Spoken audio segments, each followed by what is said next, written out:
Are you a business owner stuck in fear, doubt, and worry about what the marketplace will look like in the future? Then this show is for you. Strap on your seatbelt and get ready to disrupt and innovate. Here's your host, Lisa Levy.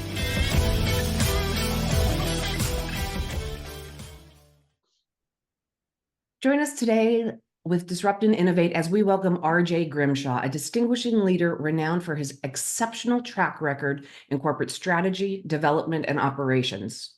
With a career marked by high-profile executive roles, RJ brings a wealth of experience and expertise to the table.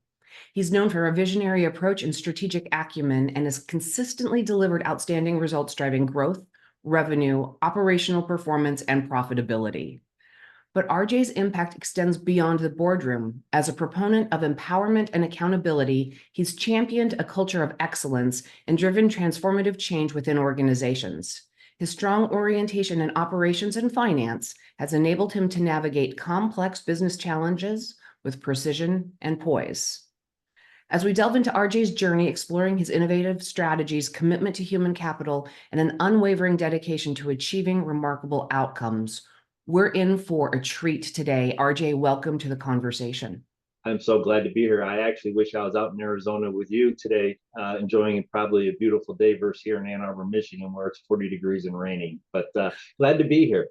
I will tell you, RJ, I woke up this morning, it was 48 degrees here. So we are not in our typical spring weather situation yet. I'm freezing to death. I'm sure at 48, you're very cold. Where at 48, you'd see people here in Michigan outdoors in shorts. So I was in Sioux Falls in February, and it was about 45 degrees there. And everybody, my Uber driver, the Lyft drivers, everybody, they were in shorts. And I was bundled up with, the scarf and the gloves. And so those of us in Phoenix were really pretty wimpy when it comes to cooler temperatures. I spent some time in Houston, Texas for 2.5 years. And it's amazing how fast your body becomes, just used to the climate that you're in. And all of a sudden, when we were living there, the second winter through, it was 40-degree days. And we are bundled up like we're back in Michigan. So it's just always interesting how fast your body becomes acclimated to wherever you reside. Absolutely. The humans, we adapt, but it's not necessarily always the best thing. Very true. Very true. Oh, that's a theme we can pull on maybe throughout the conversation. But RJ, take us through a little bit of your journey, what has brought you to today, how disruption and innovation are critical to what you do and how you do it. But with today, where you're at, why it's important, and the impact that you're trying to make. Well, I really do appreciate the beautiful intro that my my copywriter wrote for me there, because what it really does, it speaks a lot, but at the end of the day, it's around the people you surround yourself with and the mentality of those individuals and the culture that you created. And most recently, for the last 10 years, I was the CEO president of an equipment financing company where we used an operating system, what we call as the Intrapreneur operating system, which plays hand in hand with innovation. So many business owners, as you know, are looking for innovation and how to innovate. We love talking about innovation. We actually did some research in regards to Google ad or Google Trends and search phrases. And what's interesting, we found out is that innovation was searched over 18,000 times in the last 3 years. However, innovator was only searched a measly 830 times. So the disparity in the gap between companies that want to innovate and who actually drives the innovation, who is the innovator, which we term as the intrapreneur, that's where we come in and help companies develop that type of culture and operating system to be able to drive the innovation. Because without the proper people within the organization, you won't have innovation. You can talk about it, and so many companies talk about it on a daily basis, but there's no actionable steps behind it. And that's where we come in and assist in organizations. And specifically, we're focused on the Equipment and Leasing Finance Association or member companies, due to the fact that it's close to a $1 trillion annual business. And at the end of the day, these organizations help drive the economy across the country due to the fact they're financing the equipment that so many business owners need, especially in industries such as tow trucks and things of that nature, construction companies, where the equipment actually generates the revenue. Absolutely. And I love your mindset and the orientation that you have for your clients, that innovation is a process, right? So many people get stuck on the idea of an innovation in science, in technology, in these major breakthroughs, which are critical, but they're the one in a millions. And day to day, how we run our businesses, my language, choosing to be disruptive, to make it impact is what drives innovation. And it sounds like your business model is very much aligned with that mindset, because we as disruptive leaders, innovators, are the ones who are going to make the biggest impact to our economy. That's so true. You're spot on with that. I love the way that you frame that, because it's spot on, and especially also in the small to medium sized businesses. So typically we're working with businesses with 3 million plus in revenues. We really don't identify. I work with the large, Fortune 100 or Fortune 500 organizations, and the reason that we do that, Lisa, is that we really want to be able to be impactful across the country, because small to medium-sized businesses, as you know, don't have the resources typically as the larger organizations, and that's my why of really, my dad's business plan hangs behind me from 1983, and I saw, I lived in a family of entrepreneurs and saw what it is from a day-to-day basis, the ups, the downs, the rewarding times, the stressful times, and that's my purpose and my North Star, to help companies like that. And looking at it, internally facing the intrapreneur mindset, right? Media makes entrepreneur sound so sexy and so big and so unattainable, and right, they're the billion-dollar unicorns that play that model out. But the US economy lives and breathes by our small and medium-sized businesses, and having that mindset. And I'd love for you to describe a little bit more about that intrapreneur mindset and what that means to the businesses that you're working with. I discovered the term intrapreneur back in 2003. I was working in corporate America. However, as I mentioned earlier, I grew up in a family of entrepreneurs, and I actually owned my first business at the age of 23, which my dad was my mentor, as well as funded the business, which was we took, my brother and I, from a concept to $1 million in revenue in the bar and restaurant business. Looking back, my father, he had to be crazy to allow a 23-year-old to go out and start a bar restaurant. However, we were successful, and looking back at the time, I didn't know what I didn't know. So I just thought it was normal for a 23-year-old to walk in and apply for a liquor's license. And New York State granted me one. So who am I to, disagree with that decision? However, back to your point, that's really where my love was of becoming an entrepreneur. And I fell into corporate America by accident. My dad, that I've mentioned several times, passed away unexpectedly at the age of 61, which led me to a very difficult decision. My second son was on his way. I've been married 33 years. So do I keep chasing my entrepreneur dream, and we were being successful, or do I go more into a safety type of environment of corporate America, which that's where I ended up. However, in 2003, I learned of the term intrapreneur, and I said, that's who I am. And I started self-identifying. And from that moment from 2003 to 2013, a 10-year span, with that mindset, I was fortunate enough and blessed enough to be around great people that my career went from an individual contributor to CEO, because I was thinking like an entrepreneur. And that entrepreneur thinks just like the entrepreneur. We're always, an entrepreneur is a life learner. They're always looking to learn. They're very curious, just like we want our innovators to be very curious. They're always asking why.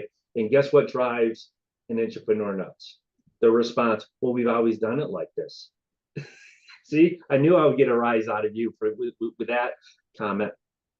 And now, where I was grinning ear to ear, my goal, or one of my subtle goals, is I want to make the term intrapreneur as sexy as entrepreneur. I want people to be proud to be an entrepreneur and say that I'm an entrepreneur, because the value those entrepreneurs add to organizations across the country, across the world, is, back to your point, the impactful. However, we would like to focus on the unicorns and not about the subtle entrepreneurs, like the companies that we teach. An example of that, we were working with a small business client. They had no online portal to receive payments. One of their employees went to the owner of the company, developed it, and this wasn't in their job responsibilities. However, they had the culture of innovation. They had the culture of open communication, which is key for innovation, correct? You have to have those communication channels open. And also the owner understood that failure was an option and it was okay as long as it wasn't putting the business at harm. Yeah.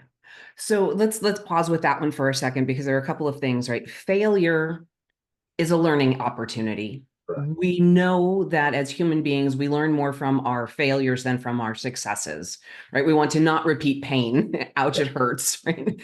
Right. It's our natural instinct. And yet we fear the idea of failure to the point where many people will do nothing rather than risk failure. Mm-hmm. And to be an innovator, we have to, and to drive innovation in our corporate cultures, we have to embrace the learning experiences and make them okay, as long as, and you had a great qualifier, that we're not risking the overall business. Correct. There has to be context behind the innovation and why you're typically driving change, and hence why the environment and the culture that we create or help businesses create, we want that vehicle and communications to take place, because surveys show 3 out of 4 employees, teammates in the trenches, have great ideas to help move the business along. And it doesn't have to be a great, new product or new process. It's just really enhancing maybe what's already in place to help the customer journeys. And we really focus on that customer journey and the fulfillment and things of that nature. So again, it's just allowing to have that type of culture and atmosphere within an organization for communication. And then from that, there's so many byproducts, Lisa, that you see as well. Level of engagement goes up tremendously of all your employees. Your discretionary effort goes up tremendously. Your morale goes up tremendously. And then all of a sudden, guess what? You start attracting these all-stars that want to join your organization because they want their voices heard, and everyone wants to feel part of a community, right? They want to feel part of something. And it's not about income's important, pay is important. I completely agree with that. However, at the end of the day, in their core, if they feel that they're helping something and they're aligned, their personal values are aligned with the company's values, that's when it's magical. That's really when you see the hard work becomes easy, because people are just doing what naturally comes to them. And it's a beautiful thing, right? In that you've described a complete cultural transformation that occurs, and it takes people who are good people and elevates them to being extremely high performers, because they are no longer constrained to a job description, right? They're doing what's in the best interest of their customer and the business. And that is a very, very, very liberating experience for everybody involved in the business, including the customer, right? If that customer actually feels like they're at the center of the universe, cowabunga. And I would love to expand on that topic where you just brought up job descriptions. We actually teach our business owners or our clients that the job descriptions should be evolving on an annual basis. And when you interview a candidate, we teach them, part of their interviewing process, to discuss intrapreneurship and have it actually on their job descriptions. And then also lead with the line that if your job description is the same a year from now, we've done a injustice to you, because we haven't allowed you to grow within the organization to your superpowers. And that's why we like to attract people that want to be intrapreneurs, because they have superpowers from their previous jobs, previous experiences, universities, their family, that now we want to use or have them express within the organization. Or we made a bad selection in you. It's one or the other at the end of the day. And the business will take full ownership of it if it's the business, right? However, we want the person coming into the organization to realize that they have the freedom and latitude to be able to make recommendations, however, within the context of the organization, of serving the mission and vision and values of where the company's heading. That's interesting. And I want to play with it just a little bit further, because I've had conversations with others who challenge the whole need for job descriptions. Mhm. and that they should actually get smaller and smaller over time, and that the basic idea behind them should be, RJ, thank you for joining our team. You're here to do, one or two key things. And that third or fourth bullet point on that job description is, grow the impact of our business, improve the customer, something that right, you have free range to do all of the things that you've just described. It's Right. just sort of the flip side of a coin on how they approach it. And I think both are brilliant because in traditional corporate environments, job descriptions, in my personal opinion, represent the lowest common denominator of what the expectations could be for that role. And then I have seen them weaponized over and over again and used to, you didn't, you didn't, you didn't, you didn't. And that is just not an okay approach. I completely agree with you, because all of a sudden now the whole conversation around accountability comes into play because of the job description. Yeah. And people, typically when the word accountability comes up, unfortunately, the world we live in today, it's a negative connotation with that. Yeah. And it should be a very empowering one. It should be. Right? Because we are asking you to affect change. We are asking you to make an impact. And I love that, if in your perspective and what you do with your clients is making that job description grow with the individual as they are growing, they are leveraging their superpowers. They're finding they have new ones, which is fun, the fun stuff, right? What they grow into. And So they that, identify what they enjoy doing, which means if they're enjoying doing it, guess what? Back to the discretionary effort and the value that they can add to the organization, because they're going to be passionate about it, dive deep into it.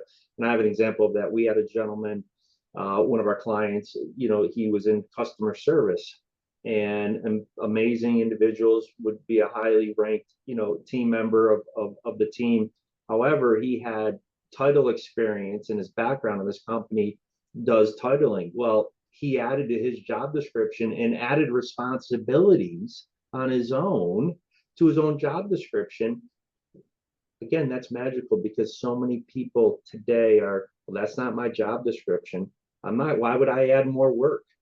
Well, we want to provide an environment where we want people looking to enhance what they're doing on a daily basis, which again supports the customer and provides a better journey to the customer. okay, so a couple things in that let's play with.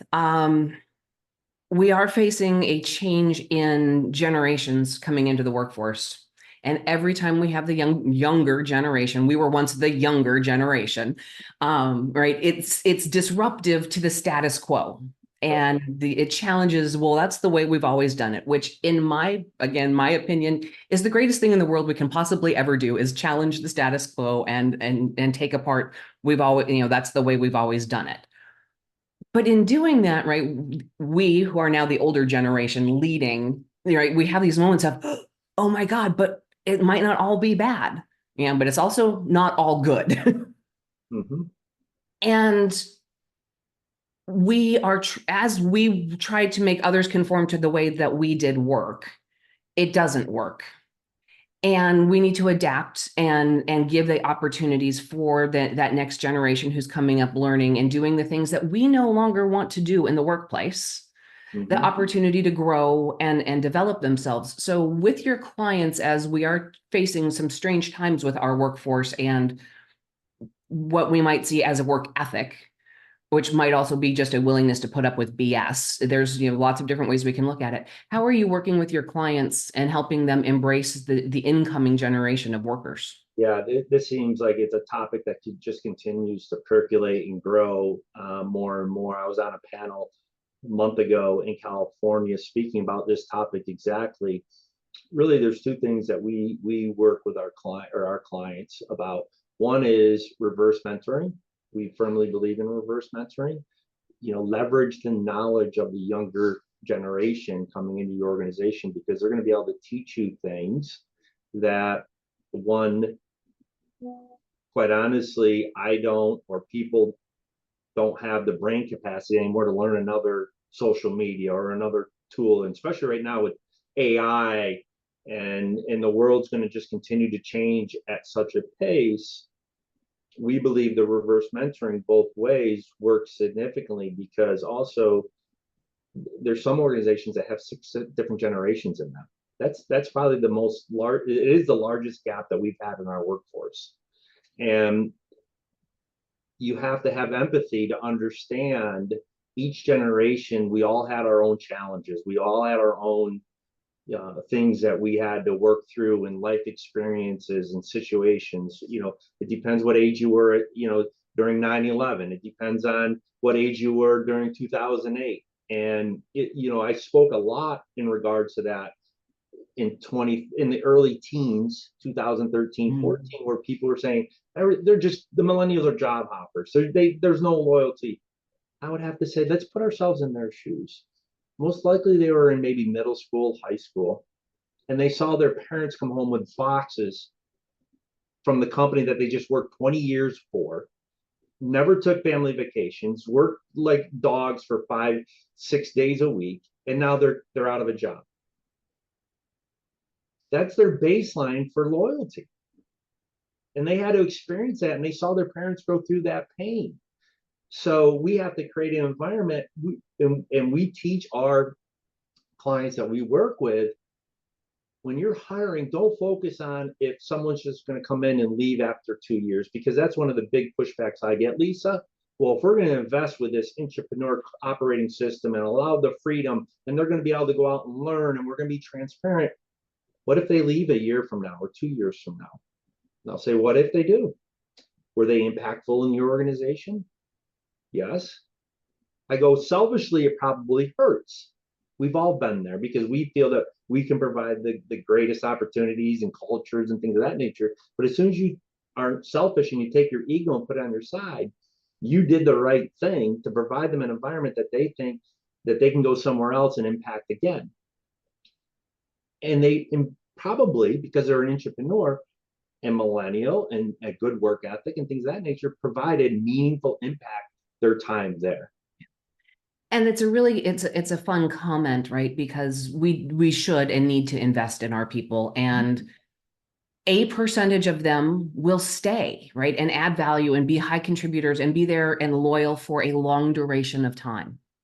A percentage will have achieved what they can in that experience, take what they've learned and move on. And that's a good thing because it opens the door for new ideas to come in the form of new people. All of these are good things, but you're right. Owners can get stuck on I just invested money and time and effort into this, and they lose track of what they already got from that. And it's an important part because we don't actually want everybody to stay forever. No, that's not healthy either. And I'll give you an example of that. There was a client of ours that was individual or making a hiring decision, and it was a significant investment to hire this person. I mean, it's a C-level type of investment. And unfortunately, the resume showed every couple of years the person would move on. And I would always, one of the questions I ask is, the person moving on, or are they taking on more responsibility on the next role? There's a distinct difference between the two. So I advised my client to hire this individual. I said, back to my theme of, okay, if it's 2 years worst case scenario, how much impact did this individual make with the investment you're making for the ROI? And he said, significant. Well, lo and behold, Lisa, that person 7 years later is still with the company, because this person finally found an environment that they can be themselves and provide the value versus being pigeonholed into a job description. Absolutely, right. And so none of us have a crystal ball. Nobody can read another person's mind. And we have to, match up the individual to the opportunity and not try and predict the future, because more often than not, we'll be wrong. 90%. 95% of the time, we're going to be wrong because we're coming at it with our assumptions and having no understanding from the other perspective. And that's where you get into the whole logic and intuition discussion, right? If you're just looking at everything, especially in innovation, just from a logical perspective, you're just looking backwards and making your decision. Versus if you're using your intuition, you're taking that and also looking forward. And then a lot of it's what your gut is telling you. And I trust my gut as I get older more than anything else at the end of the day. At some point in time, right, we need to learn to trust our instincts, or some people may need to learn to trust that their instincts are wrong. There's that side of it too. It happens in both directions, but having the self-awareness to understand where you fit on that spectrum is critical. It sure does. RJ, we've had a great conversation. We've talked about the power of innovation as an internal operating system for a business, which is not how it's often described, but it is my personal favorite way of talking about it. The impact that it has on people, the growth of the organization, and what it means to long-term success. And the reality that some people are going to grow with us for the long term, and some people are just visiting for a little while, but that visit is impactful in its own right. If you're looking kind of to the future, as we're looking forward with the impact that you're making with your clients, what do you see on the horizon in the next 3 to 5 years? I really believe that from an individual perspective, let's start there, that you have to be open. And we started the conversation off with around the word adaptability.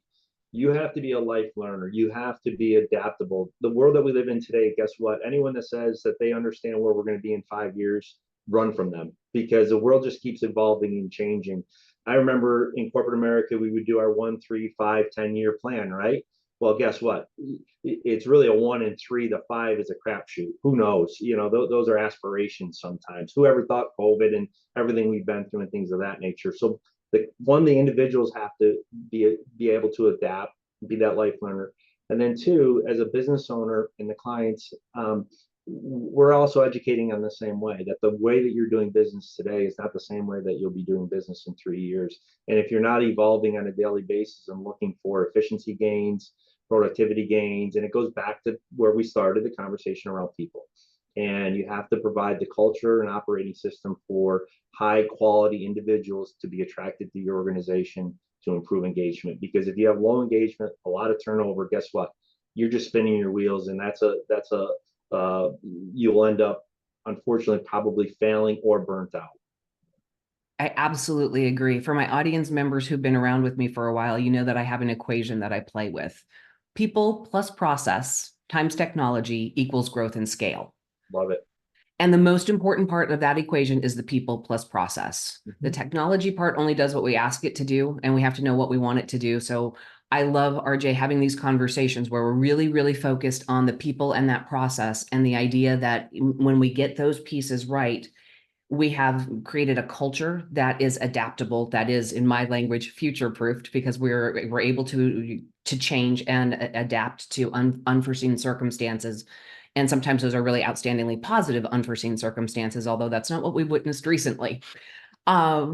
If people are interested in what you're saying and want to learn more, where do they go? What socials? What are the URLs to look for? You could Google just RJ Grimshaw. I'm very active social media. My website is rjgrimshaw.com. Email is rj@rjgrimshaw.com. I try and respond to all my emails within 24 hours if it's just a question around anything or want to learn more about our services.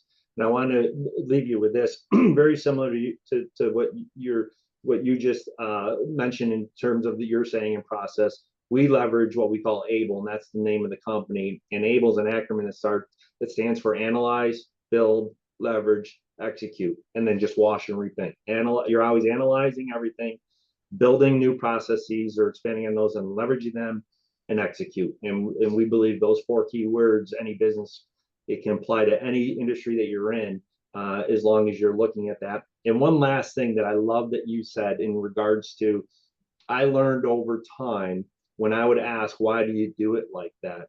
I would always add the caveat. I'm not saying it's wrong. I'd just like to educate me so I understand. That's all. Let's just have a discussion. So, and what it does is it drops the defensiveness of, well, we've always done it like this, to let's have a conversation. And we also teach our clients to say, that is not the time to institute the changes. Start with the education piece, take it away before you start trying to make those changes, because you'll just burn people out and they won't be open to those conversations in the future. Absolutely. Couldn't agree more that, right, we have to understand the environment before we can even begin to try to impact change. And before we can actually impact change, we have to take the people on the journey with us so they want to go down the path. And that's a whole nother conversation on organizational change that we'll save for another day.